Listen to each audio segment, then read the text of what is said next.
मुझे इस बात की खुशी है कि मुफ्ती साहब ने भी मान लिया कि नेचर में कोई इंसाफ नहीं है। बाकी है कि आपने मेरी एक बात का जवाब नहीं दिया जिससे मुझे शिकायत है कि फेथ क्या है और आप फेथ मांगते क्यों हैं मुझसे। आप तो लॉजिकल हैं, आपके पास तो सारे रैशनल हैं, आपके पास सारे सबूत हैं, तो आपको फेथ की डिमांड क्यों करते हैं कि भाई तुम सरेंडर कर दो और सवाल मत करो। कोई मजहब सारे सवाल करने की इजाजत नहीं देता है और मना करता है कि ज़्यादा सवाल ना करो, बह जाओगे तुम। कमाल ये है कि दुनिया के सारे मजहब सब जानते हैं ये दुनिया कैसे बनी थी, कैसे मिटेगी, मरने के बाद क्या होगा, इनको सब इल्म है। इनको किसी को डायनासोर होते थे पहले ये नहीं पता था, किसी को नहीं पता। किसी भी दुनिया की मजहबी किताब में डायनासोर का जिक्र नहीं है। जिस दुनिया में आप बैठे हैं सर, ये हॉल जो है, ये इलेक्ट्रिसिटी जो है, ये माइक जो है, जिस हवाई जहाज से आप आए थे, वो जिस कार से आप यहाँ आए हैं, ये सब उन लोगों की बनाई हुई है जिन्होंने सवाल किए थे। ये दुनिया जिसमें आप आज आराम से हैं, ये उन लोगों की बनाई है कि जिन्होंने सवाल किए थे। और हर स्टेज पे इन सवालों को मकरूह कहा गया था, गलत कहा गया था। तो आज जो बातें आपके जहन से बिल्कुल परे हैं और आप हैरान होते उन्हें देख के, एक वक्त आएगा कि मामूली लगेंगे। और हुआ है, आपकी इंसानी तारीख ही है। इतनी जल्दी सारे फैसले आप मत कर लीजिए, थोड़ा ये ह्यूमिलिटी रखिए कि भाई ये हमें नहीं मालूम। ये कहने में क्या आ रहा है, ये यूनिवर्स कहाँ तक फैली, ये कब से है और कब तक रहेगी, हमें नहीं मालूम। आपने फैसला कर लिया कब बनी। ये आपके हिसाब से कोई 14 बिलियन ईयर बनी जो समझा जाता है।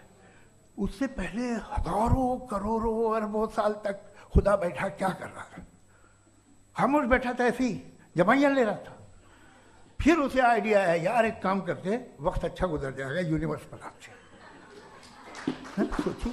तो हम अपनी जहालत से लड़े, उसकी परस्तिश न करें। Thank you so much. तर्कों की श्रृंखला में राउंड 2 के लिए मुफ्ती साहब को आमंत्रित कर रहा हूँ। शुक्रिया।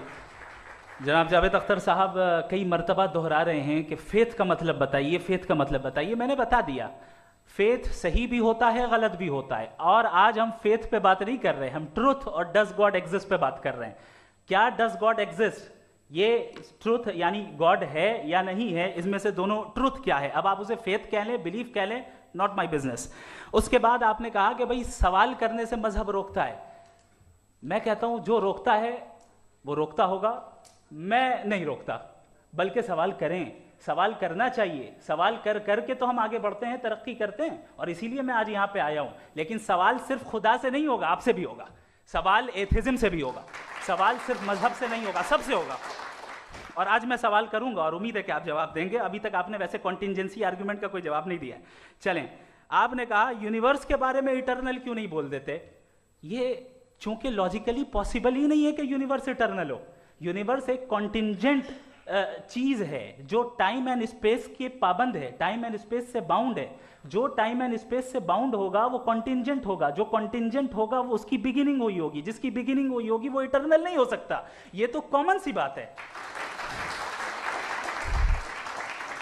आपने कहा कि किसी मजहबी किताब में डायनासोर का जिक्र नहीं है। अफसोस कि आज तक किसी मैथमेटिक्स की किताब में मुझे डायनासोर का जिक्र नहीं मिला।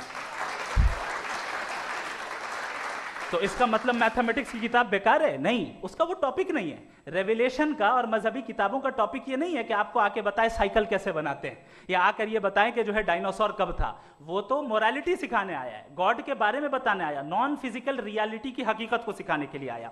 रिलीजियन साइंस को रोकता है? नहीं रोकता। अगर रोकता है तो गलत करता है।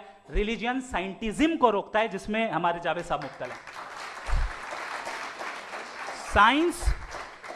साइंस और साइंटिज्म में फर्क है।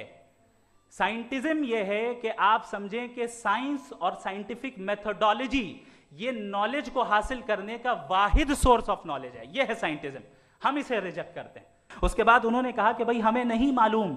अगर नहीं मालूम तो क्लियरली कह देना कि नहीं मालूम है, इसमें क्या हर्ज है।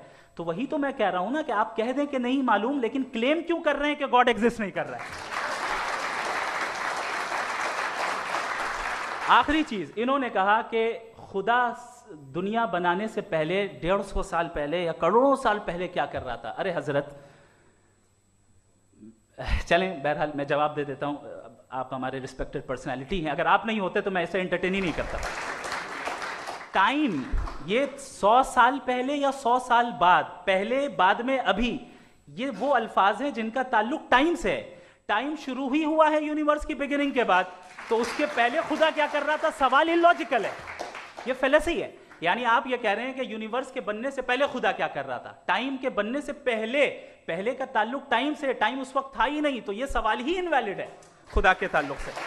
इसकी एक मिसाल आप ले लें। एक कार है, एक साहब ने देखा कि भाई कार जो है उसके व्हील्स कितने अच्छे लगे हुए हैं, सही जगह पे, स्टीयरिंग जो है कितने अच्छे जगह पे लगी हुई, और सीट्स कितने वेल डिजाइंड है, कितनी प्रिसाइजली ये कार काम कर रही है, तो जरूर कोई ना कोई इसे क्रिएट किया है, किसी ने क्रिएट किया है। अब जावेद साहब आए और कह रहे जनाब बोनेट खोलिए, इसमें इंजन है, इंजन इस कार को चला रहा है, hence prove no one has created the car. This is illogical. Science हमेशा फिजिकल वर्ल्ड की चीजों को ही फिल करती जाएगी और फिजिकल चीजों से ही करती जाएगी, चूंकि एम्पेरिकल एविडेंस का ताल्लुक फिजिकल वर्ल्ड से है। आप साइंस के जरिए मेटाफिजिकल रियलिटी को कभी साबित नहीं कर सकते, ये रॉन्ग टूल का इस्तेमाल करना है। ये वही काम है कि आप मेटल डिटेक्टर से प्लास्टिक डिटेक्टर करने चलें, जो कि जाहिर है सही नहीं है। Thank you.